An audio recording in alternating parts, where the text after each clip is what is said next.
Acara ini dipersembahkan oleh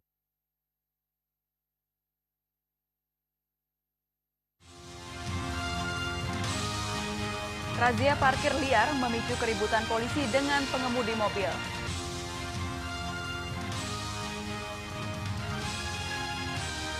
Akibat meluapnya sungai, banjir rendam 7 kecamatan.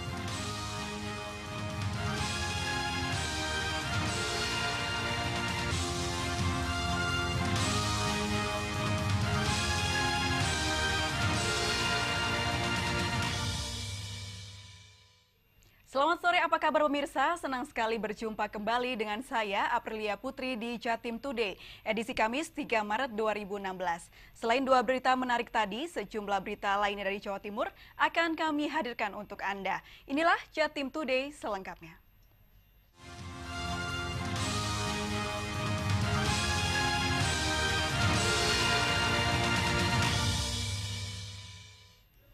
Kita mulai dengan berita pertama. Pemirsa, razia parkir liar di Surabaya memicu keributan seorang pengemudi mobil dengan polisi lalu lintas. Keributan dipicu lantaran pengemudi mobil menggebrak mobil polisi menyebabkan kemacetan lalu lintas saat melakukan razia parkir liar.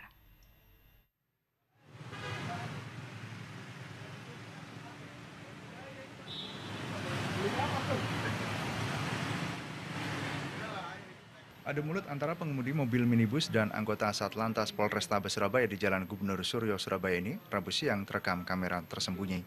Keributan ini dipicu tindakan pengemudi minibus yang menggebrak mobil patroli polisi karena dianggap memicu kemacetan arus lalu lintas saat melakukan penertiban parkir liar di kawasan Jalan Kombes M. Duriat, Surabaya. Aksi gebrak mobil patroli itu memicu emosi polisi dan langsung mengejar pengemudi mobil yang baru bisa dihentikan di Jalan Gubernur Suryo, Surabaya. Parkir di depannya Oriflame. Dia nggak terima gedor-gedor mobil polisi lalu lintas. Dipikir kita di sana menghambat. Nah, tak kejar, tak tanyakan, tak hentikan, nggak mau minggir. Sampai kita paksa-paksa di depannya TP juga nggak mau minggir. Akhirnya kenanya di sini. Dan di sini dia ngomong alasannya dia cuma ketok-ketok gitu aja. Padahal dia gebrak-gebrak di sana. Ada banyak saksinya di depannya Oriflame. Setelah berdebat cukup lama, anggota Polantas akhirnya melepaskan si pengemudi minibus tanpa memberikan sanksi tilang.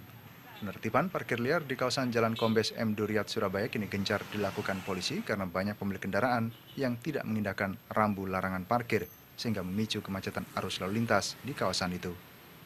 Dari Surabaya, Sony Hermawan, MNC Media melaporkan. Beralih ke informasi banjir. Banjir di Lamongan akibat curah hujan tinggi dan meluapnya anak sungai Bengawan Solo kini kian meluas. Berdasarkan data Badan Penanggulangan Bencana Daerah BPBD Lamongan, banjir telah merendam 4.000 rumah warga di 7 wilayah kecamatan. 7 kecamatan di Lamongan yang terendam banjir antara lain Kecamatan Babat, Kalitengah, Karangbinangun, Deket, Turi, Gelagah, Karanggeneng, dan Kecamatan Kedung Pring. Berdasarkan data dari BPBD Lamongan, kondisi terparah terjadi di Kecamatan Babat dan Kalitengah. Di 2 kecamatan ini terdapat 4.000 rumah warga yang terendam banjir. Di Babat, banjir disebabkan buruknya saluran pembuangan air sehingga air tidak bisa terbuang ke Bengawan Solo. Sedangkan di Kalitengah, banjir disebabkan meluapnya anak sungai Bengawan Solo. Untuk mengatasi banjir di Kecamatan Babat dikerahkan 3 pompa air dengan kapasitas keseluruhan 1.200 liter air per detik.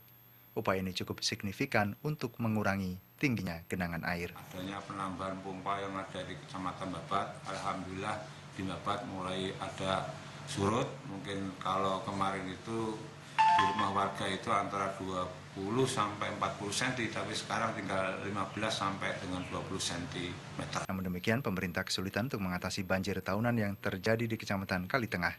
Di kecamatan ini, desa-desa yang terendam banjir berada di aliran anak sungai Bengawan Solo dan dikelilingi oleh ribuan hektar tambak sehingga airnya hanya bisa surut jika musim kemarau tiba.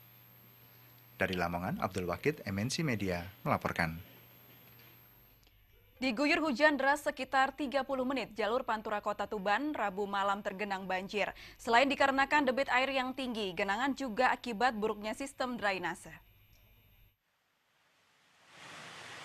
Beginilah kondisi Jalan Gajah Mada Kota Tuban Rabu malam. Banjir yang merendam akses jalur Pantura Surabaya-Semarang ini terjadi setelah hujan mengguyur sekitar 30 menit.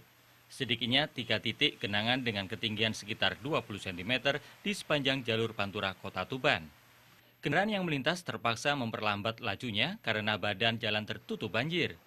Aparat kepolisian yang berjaga tampak sibuk mengatur lalu lintas agar tidak terjadi kemacetan. Kondisi drainase yang tidak lancar semakin memperburuk keadaan. Banyak saluran gorong-gorong yang tertutup karena dipenuhi sampah. Kondisi ini dikeluhkan warga yang posisi rumahnya lebih rendah dari jalan. Setiap kali hujan deras dipastikan akan terjadi banjir. Banjir gitu Pak ya? Iya, jadi setiap kali hujan, Jalan Gajah Mada ini selalu banjir. Tadi hujan berapa lama Pak? Sekitar setengah jam. Setengah jam ya? Iya, setengah jam. Terus ini rumahnya juga kebanjiran ini? Iya masuk, jadi pokoknya sepanjang Jalan Gajah Mada mulai dari rumah saya ini sampai rumahnya dekat Tri itu kemasukan air semua. Warga berharap kepada Pemda Tuban agar memperbaiki saluran drainase sehingga kawasannya tidak rutin terjadi banjir. Dari Tuban, Pipit Wibawanto, MNC Media, melaporkan. Pemirsa, kejadian ini hendaknya bisa menjadi pelajaran bagi kita semua agar tidak bercanda sembarangan. 8 orang penumpang pesawat di Bandara Juanda, Surabaya harus diturunkan paksa dari pesawat lantaran bercanda ada bom di dalam pesawat. 8 pekerja bangunan asal Bojonegoro diturunkan paksa dari pesawat Lion Air JT0591 tujuan Surabaya Jakarta saat pesawat akan take off dari Bandara Juanda Surabaya hari Rabu. Begitu diturunkan, ke-8 pekerja bangunan ini langsung dimintai keterangan petugas keamanan bandara. Ke-8 pekerja bangunan yang sedianya akan mengerjakan proyek di Sumatera ini diamankan karena satu di antara mereka bercanda ada bom di dalam pesawat. Pramugari yang mendengar ada bom langsung melaporkan apa yang didengar pada petugas keamanan bandara. Pada petugas keamanan bandara yang memeriksanya, Purnomo, pekerja bangunan yang diamankan, mengaku hanya bercanda saat mengatakan ada bom. Ia bercanda demikian saat melihat tabung oksigen di dalam kabin pesawat. Tadi sebenarnya sempat bercanda seperti apa sih? Iya kan, cuman bercanda sama teman kan, di atas itu ada oksigen itu kan, bercanda sama teman, bom, cuman itu aja. Terus dengar pramugari. Saat itu sudah naik, masnya sudah naik pesawat? Sudah. Akibat kejadian ini, pesawat sempat menunda keberangkatan selama beberapa menit. Ke-8 pekerja bangunan asal Bojonegoro ini terpaksa gagal berangkat. Usai pemeriksaan, 7 pekerja diperbolehkan pulang, sedangkan 1 pekerja Purnomo masih dimintai keterangan petugas keamanan bandara. Kejadian ini hendaknya menjadi pelajaran bagi kita semua agar tidak bercanda di sembarang tempat, apalagi itu menyangkut fasilitas umum dan keselamatan orang banyak. Dari Sidoarjo, Yoyo Agusta, MNC Media, melaporkan. Santri yang kabur setelah membunuh temannya sesama santri akhirnya menyerahkan diri ke polisi. Informasinya sesaat lagi.